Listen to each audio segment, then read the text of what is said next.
আমার স্ত্রী যে সে একটু অসৎ প্রক্রিয়ার ছিল, এই জন্য পরকিয়া করে এক চেহারমানের সাথে চলে গেছে।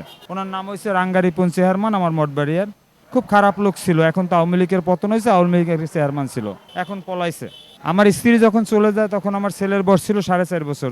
যতদিন ধরে এই ব্যবসা করতেছি তার আগের থেকেই ছেলেটা আমার সাথে, এবং ও ছোট মানুষ তো, ওকে নিয়েই আমার চলতে হয়, আমাকে আমার সাথে সাথে রাইখেই ওকে লেখাপড়া করানো এবং এই কাজের ফাঁকে ফাঁকে ওর দিকে খেয়াল রাখা, এর থেকে রুজি করে ওকে নিয়ে চলা। যখন ছোট ছিল তখন এই গাড়ির ভিতরেই ঘুম পড়াইতাম, এর নিচে জায়গা আছে, আবার উপরে পাড়াতন ছিল, এর উপরে ঘুম পড়াই বড় করছি। এর মনে করেন এই সাথে সাথেই রাখছি, এই কাঁচা বাজারে এই আড়তের মধ্যে দোকান করছি, যখন ঘুমাইছে এই গাড়ির মধ্যেই ঘুম পড়াইছি, কারণ তখন তো ছোট ছিল।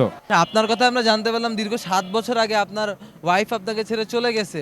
তো আপনি পরবর্তীতে আর কোনো বিবাহ করলেন না কেন? আসলে বিবাহ করতেছি না এই জন্য যে যদি আমি কোনো মহিলার সাথে সম্পর্ক তৈরি করি তাহলে সে আমার এই ছেলেটাকে ভালো জানবে না, আর ছেলেটা ওর মা ছেড়ে বাবার সাথে থাকতেছে।